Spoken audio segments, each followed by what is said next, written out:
Почитувани гледачи, добро вечер и добре дојдовте во првото за оваа работна недела издание на Самовистина. Вечерва во Самовистина ви го донесовме или ви го носиме. Се надевам на општо задоволство, бидејќи од денеска почна и официјалниот старт на официјалната кампања за претседателските избори. Првиот човек на она што значи највисок државен орган за време на избори, а тоа е Државната изборна комисија, претседателот Оливер Дерковски. Господин Дерковски, добро вечер и благодарам што прифативте поканата. Добро вечер и благодарам јас за вашата покана. Еве, почнуваме од денеска и официјално стартува кампањата. Вчера претседателските кандидати во Државната изборна комисија се заветија и го подпиша оној кодекс на фер плей однос за време на изборната кампања и за фер и демократски избори. Им верувате ли дека така ќе се однесува со тоа што и вам би ви олесниле, нели? Јас се надевам и верувам во тоа што го кажа пред камерите, пред медиумите, пред јавноста и пред нас, членовите на Државната изборна комисија, дека оваа кампања ќе помине во фер и коректна атмосфера и ќе заврши со еден успешен крај. Им посакав успех на сите, нека победи по добриот, се разбира, оној на кој што граѓаните ќе му ја дадат довербата. Се надевам дека ќе издржат до крај во своите ветувања. Има една теза што се провлекува, па дури за медиум и во странство кога се прават избори, велат за време на избори се им е дозволено на политичарите или на претендентите да освојат некоја позиција. Дали е така? Не би рекол така, точно е да таа теза провеува. Меѓутоа има позитивни законски прописи во нашата држава кои што ограничуваат искористување на одредени ресурси за време на избори, за време на кампања и така натаму. А исто така и етиката што треба да им биде прва на сите политичари пред се, ги ограничува во она што кажуваат, ветуваат и треба да внимаваат. Значи, има неколку моменти до кои што треба да се држат сите политичари со цел да ја добијат довербата на граѓаните.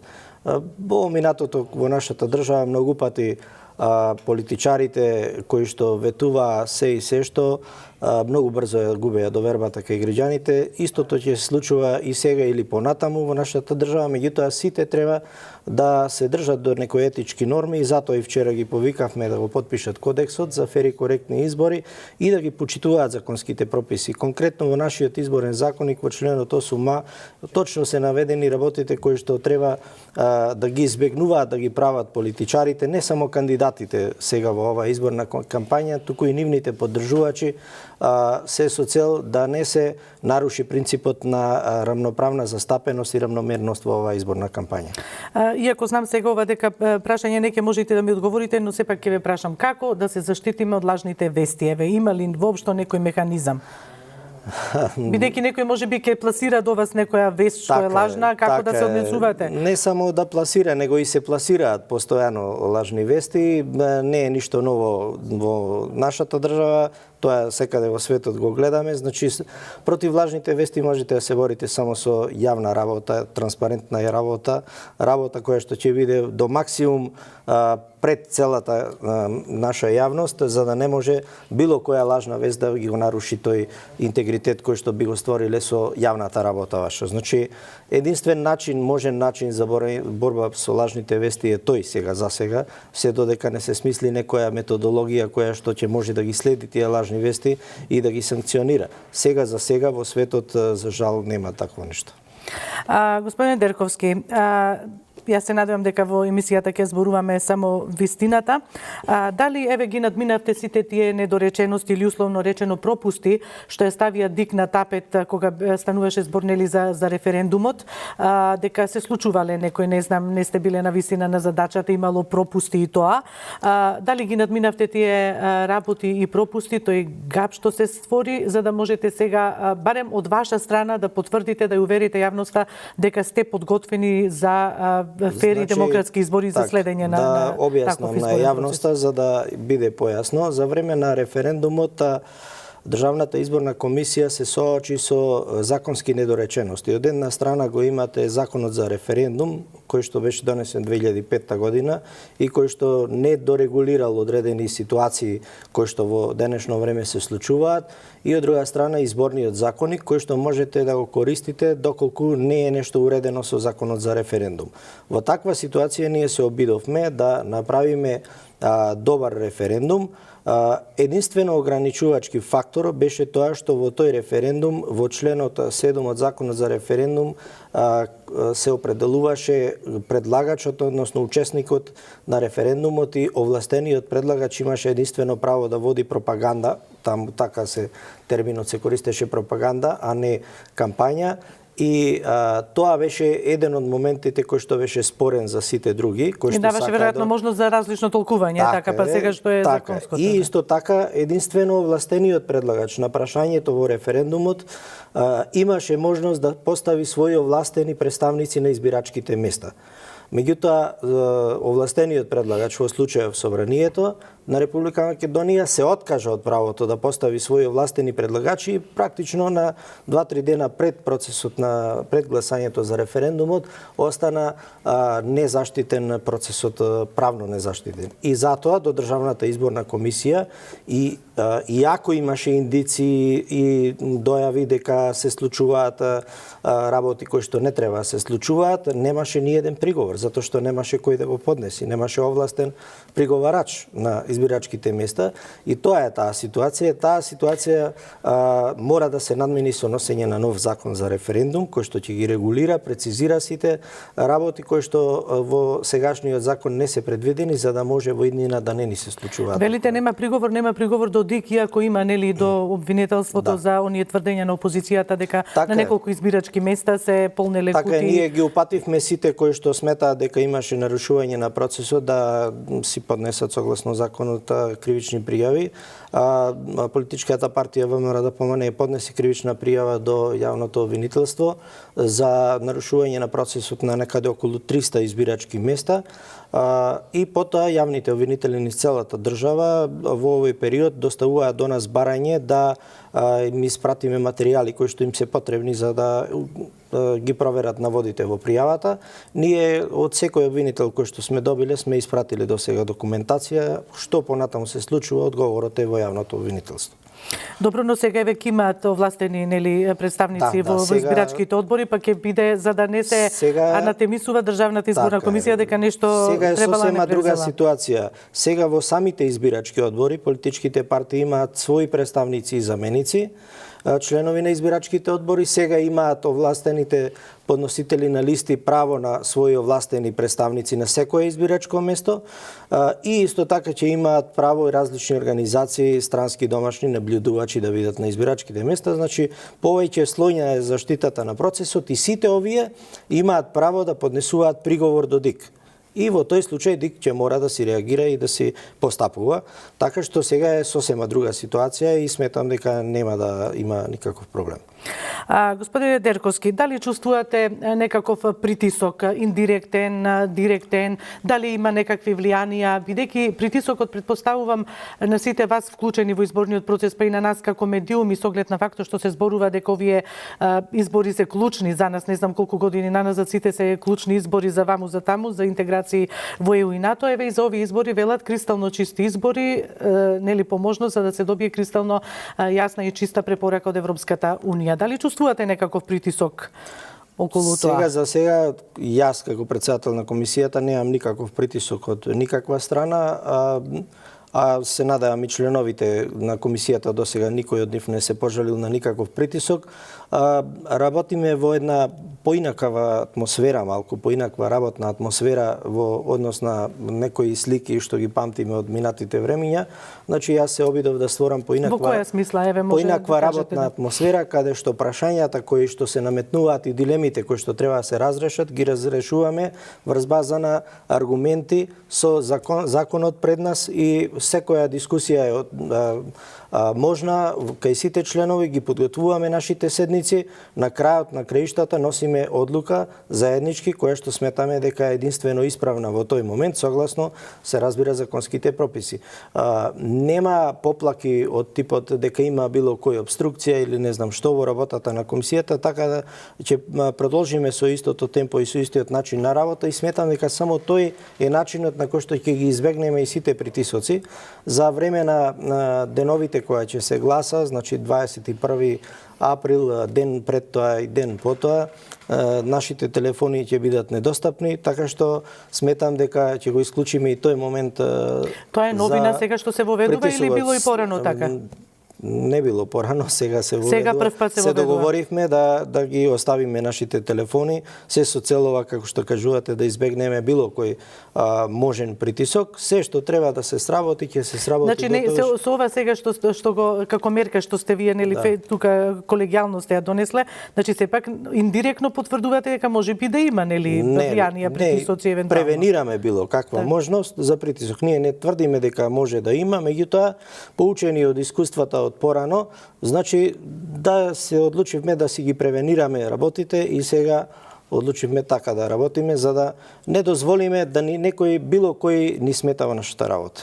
Значи ајде уште еднаш да повториме, ден пред изборите на 21 е првиот круг од изборите, значи ден пред изборите и на денот нели на изборите и ден потоа, ако ве разбрав така. Денот на изборите е денот кога стигаат до Државната изборна комисија приговори од различен тип за повреда на избирачкото право и така натаму, моменти кога треба брзо да одлучуваме, да носиме одлуки и така натаму, значи рокови се опрашање и ние не можеме и не смееме да си дозволиме да нашата работа ја нарушува било кој, треба да седниме согласно законските прописи да носиме одлуки. И така ќе постапуваме во. Значи денот пред изборите, значи на 20 април, на 21 април и на 22 или не, кога се денот после гласа практично. Значи залудно ќе биде ако вртете на броевите на председателот на ДЕК или на некој од членовите. Председателот денот потоа ќе го добиете, меѓутоа не е за да извршите било каков притисок, него да добиете било каков одговор што ве интересира. Господине Дерковски, јас само еве сега треба веќе да ги најавам рекламите, само што сакав да речам дека ќе одиме со прашање, но можеби ќе треба да ве прекинам, значи ајде да ги погледнеме рекламите па продолжуваме со интервјуто.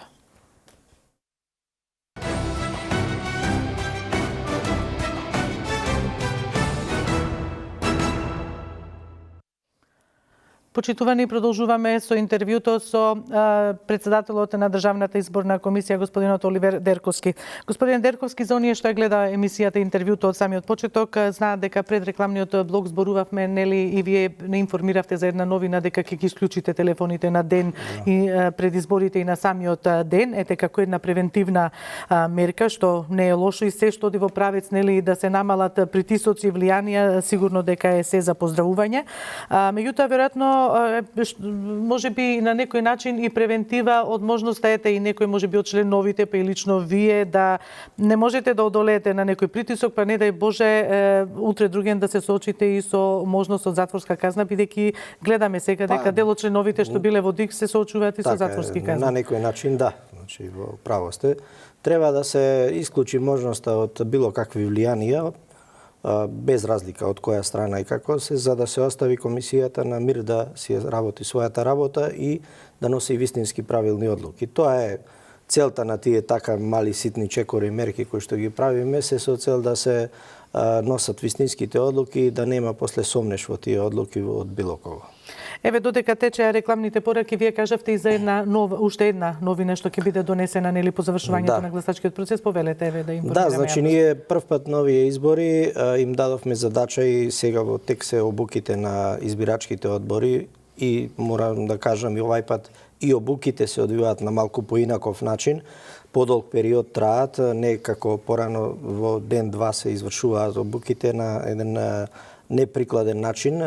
Сега траат подолго период од месец дена во помали групи до 30 слушатели и на тие обуки се поканети председателите, замениците на избирачките одбори, на кои што им се предочуваат новините, а една од новините е и после завршувањето на гласањето вечерта, по сумирањето, утврдувањето на резултатите и пополнување на записникот број 16, тие ќе имаат обврска да го сликаат записникот и веднаш преку Вибер апликација да го пуштат до Државната изборна комисија, каде што ние како неофицијален првичен резултат ќе го објавуваме секој пристигнат резултат од избирачкото место.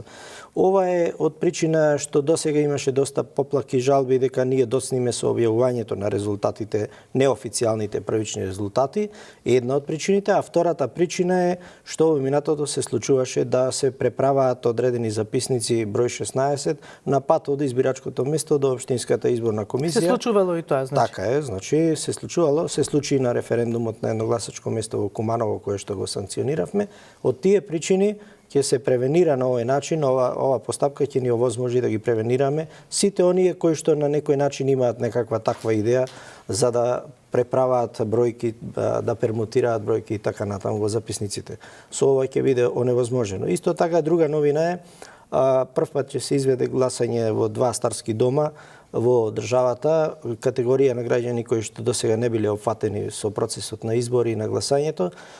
Не се Колку време не гласале, господин Дерковски? Имате ли такви или барем груба една? Многу години, скоро никогаш не им било возможено на лицата што се членови мислам со постојан престој во старските домови да не гласаат. За колкав број станува збор? Во целата држава има околу 2000 лица. Ние сега ќе почнеме со една мала бројка, нешто околу 100 лица во Скопје, да видиме како тоа ќе изгледа за овие избори. Доколку е успешна целата работа, ние за наредни избори планираме ние или било кој друг да е комисија да се спроведи во сите старски домови во нашата држава и мислам дека нема да има никаков проблем. И трета работа која што како новина ќе ја воведеме овај пат, за лицата со попреченост или лицата со посебни потреби, на таа категорија на граѓани им треба и tekako помош за денот на гласањето.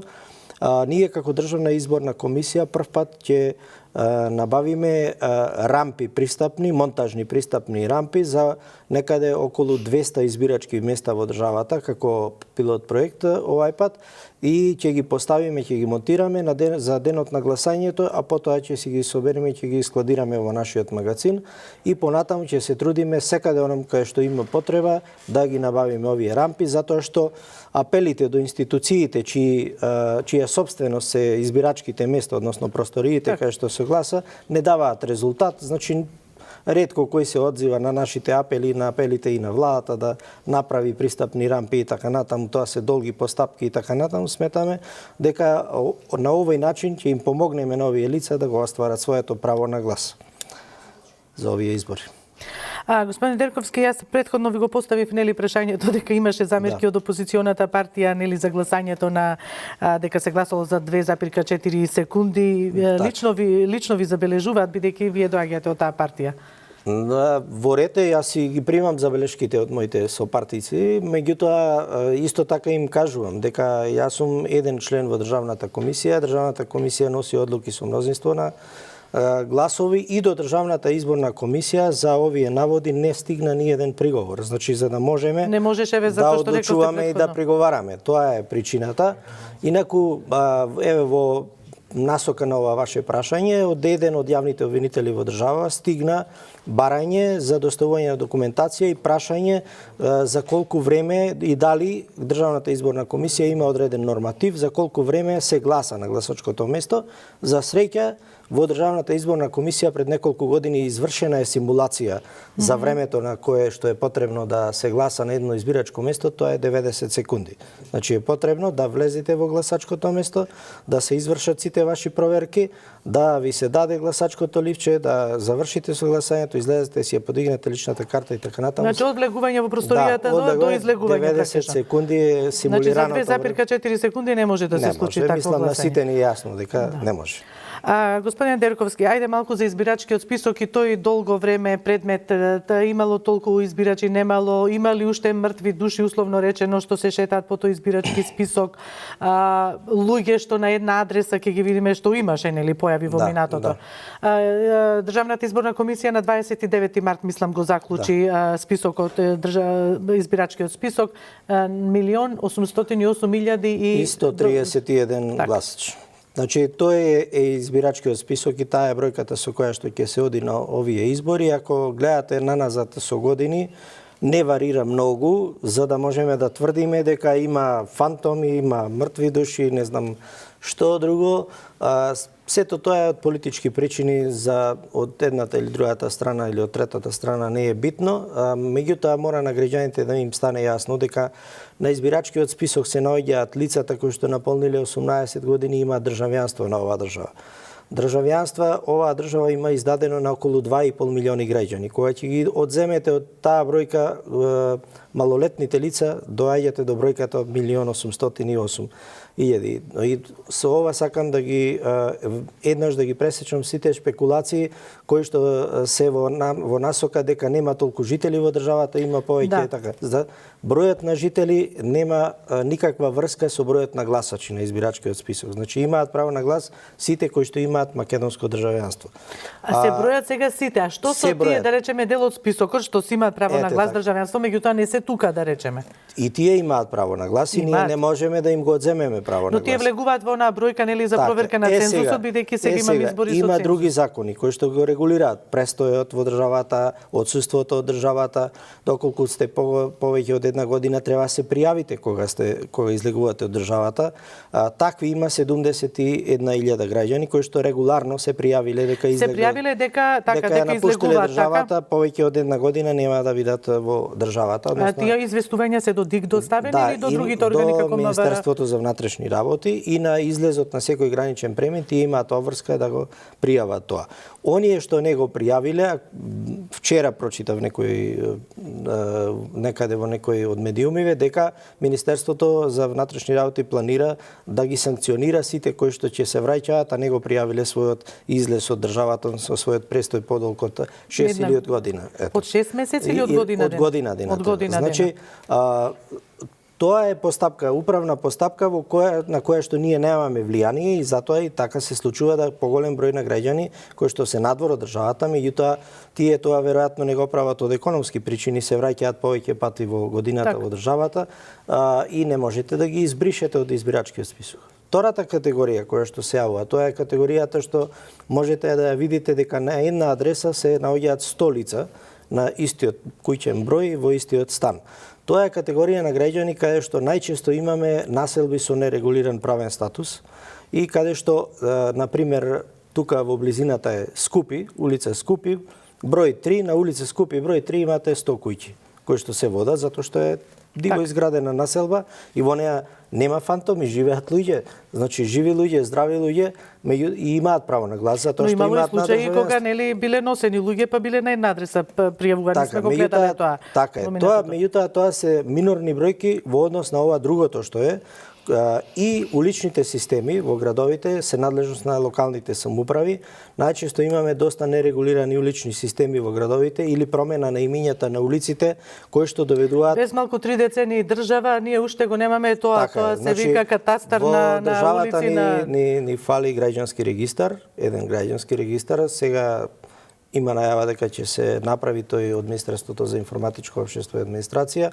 Јас се надевам дека ќе успеат во тоа, во кое што ќе бидат регулирани сите постапки како граѓаните ќе се заведуваат во тој регистар и тогаш на Државната изборна комисија ќе биде многу лесно преземајќи ги податоците од тој регистар. Господине Дерковски, ние ќе поразговараме и за најновите измени на изборниот законник што беа сега во средата донесени и кои најмногу можеби ги тангираат медиумите за средствата и за оној рекламен простор нели што се добива за време на изборната кампања. И само да информирам дека ние преку линковска врска ќе го имаме и директорот на Агенцијата за аудиовизуелни медиумски услуги господинот Трајчевски.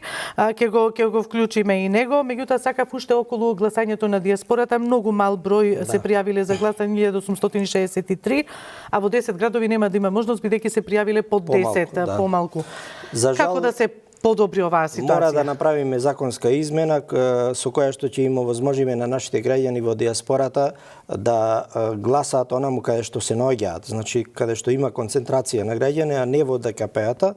И тоа може на 2 или 3 начини да се направи. Едниот е да им се овозможи електронско гласање со мејл, вториот е по пошта да им се овозможи и третиот начин е да во деновите кога се вршат изборите да се определуваат конзуларни денови, да се отвараат конзуларни канцеларии онаму каде што имаме концентрација на наши граѓани, да им овозможиме таму каде што се да гласаат, да го остварат своето право, а не да патуваат 500 или 1000 километри, што е за нив сепак трошок и е невозможно да го направат тоа и затоа е толку мала бројката. А се одлеваат средства, колку средства ќе бидат потребни? Ќе се потрошат веројатно веројатно некаде околу 25 милиони денари за оваа намена, по оние информации кои што ги имам, што на вистина е сериозна бројка и која треба сите да не замисли.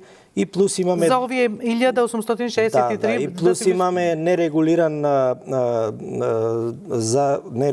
законски одредби во делот на определени се во законот сите ДКП-а кои што порано ги имала државата, меѓутоа сега имаме иселенички групи во Малта. Таму не може да гласаат луѓето, знаеме дека има 13.000 поголема група, затоа што во законникот, изборниот законник не е внесено ДКП-то во Малта, во Лалета. Значи исто во Бразил се јавија наши иселеници од Бразил, сакаме да се пријавиме за гласање, не можеме да им овозможиме затоа што амбасадата во Бразилија не е во изборниот законник. Значи, треба повеќе како и да е, некои не ќе можат да си го стварат своето избирачко право.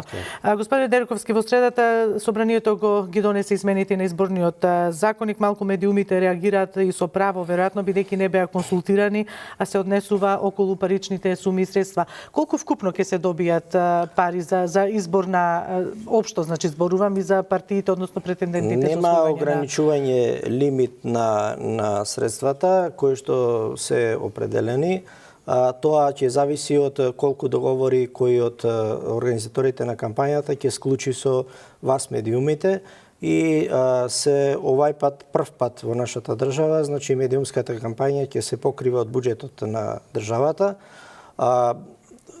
Само 3 дена пред почетокот на изборната кампања на изборите, се извинувам, на распишување на изборите, се измени повторно изборниот законник, ова врска за исплата. Вие не можевте да спречите како ДИК, зборувам. Можевте ли да интервенирате да не се сонат сега? За исплата на средствата се префрли само 3 дена пред распишување на изборите на ДИК, дотогаш беше на Министерството за финансии, така што ќе треба многу да се размислува и да се допрецизираат законските одредби во оваа насока, затоа што предизвикуваат проблеми во имплементацијата овие одредби и кај нас и према вас како медиуми, меѓутоа веројатно и кај организаторите на кампањата. Средства колку ќе бидат, ќе зависи се од тоа колку ќе бидат активни на сите кандидати во овие избори. Иначе изборниот законник од буџетот. Јавноста треба да знае, да речеме, колку за реклама ќе биде одвоено, општо зборувам. Ние немаме утврден буџет за ова намена. Единствено ограничувачки фактор во оваа ситуација е членот 84 од изборниот законник за максималниот износ кој што може еден организатор на кампања да го потроши, тоа е 110 денари по запишан избирач. Кога ќе помножите таа бројка со 1.808.131 запишан избирач, лимитот за секој организатор на кампања е некаде 3.200.000 и нешто илјади евра, меѓутоа тоа се сите трошоци. Сега секогаш најголем дел од колачот на трошоците е медиумската кампања, така што сите организатори, односно партиите во ситуацијава ќе треба да си се движат во тој правец во таа бројка. Ајде сега да ја вклучиме колешката Ана Торевска, која што, како што рековме, на линковска врска го вклучуваме, нели, директорот на Агенцијата за аудиовизуелни и медиумски услуги. Ана, повелете со господинот Трајчевски. И ако само едно напоменување, ако нешто господинот Трајчевски сака да праша или ако господинот Дерковски сака да стапат во комуникација, тоа ќе го направиме преку тебе.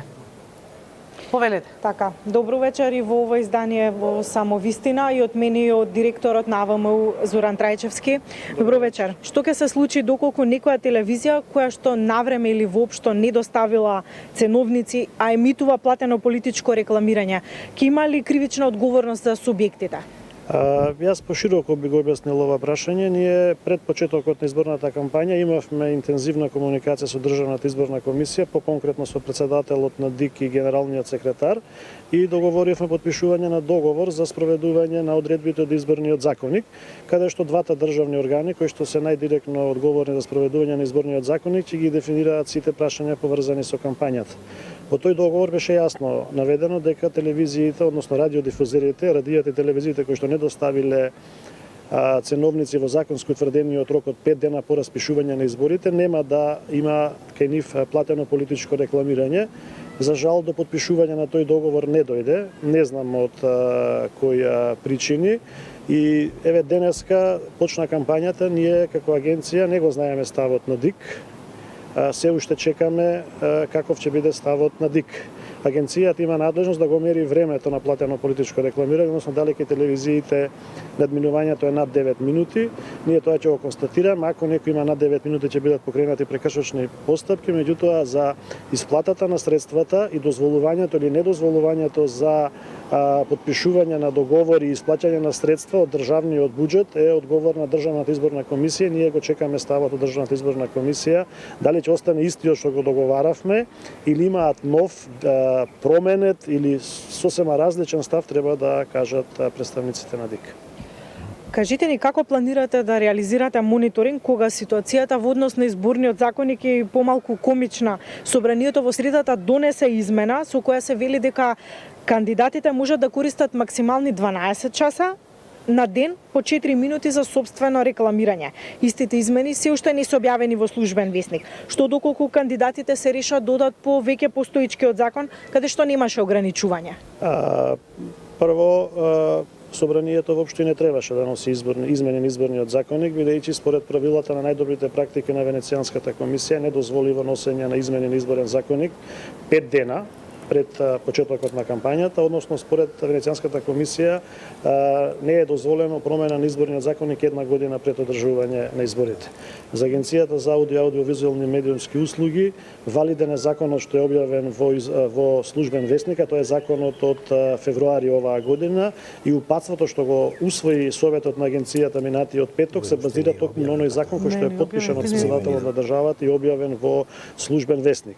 Во делот на функционирањето на агенцијата и спроведувањето на мониторингот не представува никаква пречка тоа што овој закон кој што беше изгласан, а не потпишан од председателот на државата, бидејќи тој не го засега делокругот на работата на агенцијата, туку го засега делокругот на работата на Државната изборна комисија и можноста на партиите да емитуваат платено политичко рекламирање во неограничен обем 24 часа, вкупно 9 минути.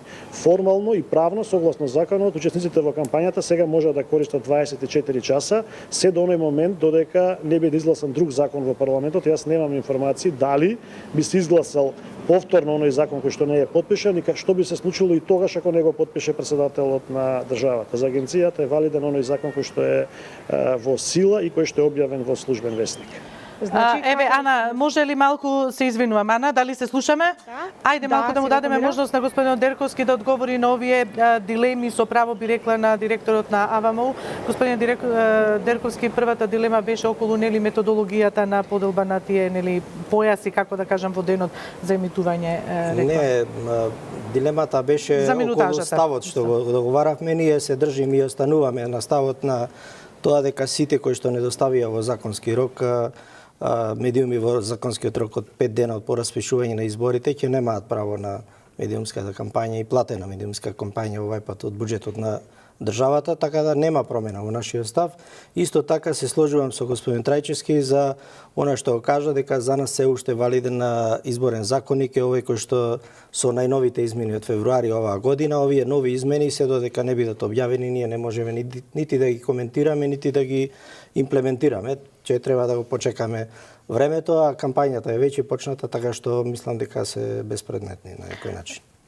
Значи ќе се водите од оние измени што беа во февруари донесени, а не од овие сега во средата, бидејќи мораме да се водиме така, мораме да го почитуваме законот. А зошто ако законодавецот знаел дека е тешко нели да се донесле измените, председателот нема да ги потпише, зошто отишол на една таква варијанта? Тоа е прашање до вас, апсолутно. Прашање за законодавецот. Нити ние носиме закони, нити можеме да коментираме во таа насока, така што во иднина би апелирало на што кажа и господин Трајчевски да се водат од практиките на Венецијанската комисија и да измените ги прават помалку и поквалитетни во изборниот законник или да се донесе нов изборен законник кој ќе ги регулира овие области многу попрецизно. Но секако дека и вам ви причинува проблем, нели ете и особено АВМУ која е одговорна за тоа медиумите како се однесуваат, електронските медиуми, како ќе бидат мерењата. Сите овие брзи измени, како и сите брзи измени на секој закон, носат проблеми во имплементацијата на законите, како нам на Државна изборна комисија, така и на Агенцијата за аудиовизуелни медиуми и како и на другите во цела ова ситуација кои што се вклучени, на пример, антикорупцијската комисија, и на сите ни представуваат проблем и ни ствараат дилеми. Меѓутоа, ние сме тука за да работиме, да пробаме да ги имплементираме на најдобар можен начин. И законите, разбира. Ана, значи еве ако можеш, не знам дали не слуша господинот Трајчевски, пренесете му дека да Диксе така, ве слуша така, така. Не слуша, ќе му пренесам. Така дека еве државната изборна комисија стои на ставот, значи на оној став дека нема промена. Ако 5 дена после така распишувањето на изборите нема доставено. Државната изборна комисија достави утврди рок од 5 дена согласно изборниот законник за пријавување на сите медиуми за платеното политичко рекламирање. Сите кои што си доставија, сите се во можност да склучат договори со организаторите на кампањата да можат да аплицираат за користење на средствата од буџетот. За порталите беше рок од 3 дена да си достават соодветна документација од Централен регистар тековна состојба, да се пријават и истото важи и за нив. Ете, Ана, можеш да му пренесеш дека во рок од 5 дена, ако не доставила телевизијата од распишување на изборите, ако не доставиле медиумите, нели, ценовник, така му доаѓа, дека отпосле не може да се интервенира ако сега пример некоја телевизија сака или не знам портал како што рековте. Можеш да му го пренесеш тоа? Господинот Дирковски на истиот став дека во рок од 5 дена доколку не доставиле нема да може да се рекламираат, исто така и за интернет порталите доколку во рок од 3 дена како што е пропишано не се достават ценовниците, нема да може да се рекламираат. Но нас Мира ни остана уште едно прашање за крај. Кажете ни како медиумите да се однесуваат во овој случај? Медиумите во овој период од кога се распиша изборите до сега се однесуваат навистина, може да се каже, одлично. И од година во година како имаме избор или референдум, подобрувањето е се поочигледно и тие ги знаат добро правилата за изборно медиумско представување, тие не се нови, не се драматично изменети, треба да ги следат само оние законски решенија кои што се во моментот на сила и да ги почитуваат токму тие законски решенија и пред се да водат сметка сите кандидати, односно тројцата кандидати за председател и оние медиуми кои што ќе ги покриваат и локалните избори да бидат сите кандидати подеднакво застапени во нивните информативни емисии. Мислам дека ќе се постигне целта. Не се сомневам после сето што се случува првите 50 дена од денот на распишување на изборите дека во овој период од 20 дена ќе има проблеми од страна на медиумите. Можеби ќе има во наводници проблеми од политичарите, но не очекувам дека ќе има нешто такво од медиумите. Благодарам за гостувањето во Само вистина. Тоа беше разговорот со првиот човек на АВМУ. Мира, доколку имате прашања, повелете. Не, Ана, благодарам. Благодарност и до господинот Трајчевски. Ние ве уште имаме неполни 5 минути до крајот на разговорот. Господине Дерковски, дали има некој медиум што го прекршил своето однесување, како да кажам, во овој предизборен период, бидејќи тогаш се мониторираше работата? Државната изборна комисија има во рамките на својот состав лица кои што ги следат и медиумите и нивното однесување и делот на предизборната кампања. До сега утврдено е прекршување на членот 77 став 2 од еден медиум од изборниот законник кој што се однесува на објавување на резултати од истражување на јавно мислење.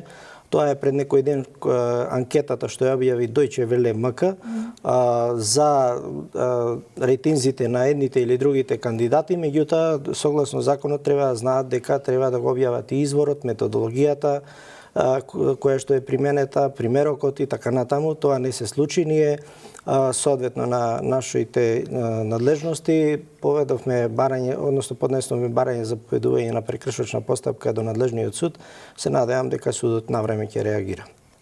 Добро, значи тоа е за предизборниот период. Да. Рековме дека и тогаш се мониторираат медиумите. Да, и се сложувам со господин Трајчевски, значи навистина другите медиуми во глобала во целост се однесуваат коректно во овој предизборен период. Се надевам дека денес е првиот ден од кампањата ќе продолжат така до крајот на оваа кампања и ќе немаме проблеми со било кој медиум. Господине Дерковски, дојдовме до крајот на интервјуто. Јас само сакам да прашам, изборите се распишани со Република Македонија, да. А сега решението што ќе го прими идниот председател на државата, како ќе биде? Тоа е уште една од нашите апсурдни македонски ситуации. Значи, кога планирате некои работи, треба добро да ги испланирате, за да не ги се доведувате во вакви ситуации. Изборите се распишани за избор на председател на Република Македонија. Во меѓувреме се извршија уставни измени во државата, законски измени одредени, така што ние како државен орган мораме да ги почитуваме уставот и законите и така ќе се однесуваме во иднина. Така што и актот што ќе го примени новиот председател на државата ќе биде со новото име. Тоа не значи ништо друго, туку само почитување на уставот и на законите, она што јас на кое што јас постојано инсистирам. Еве, јас не знам од режијата, ќе замолам само да ми кажат, бидејќи не смееме да терминот да го продолжуваме на емисијата, уште колку имам до крај и дали имам уште?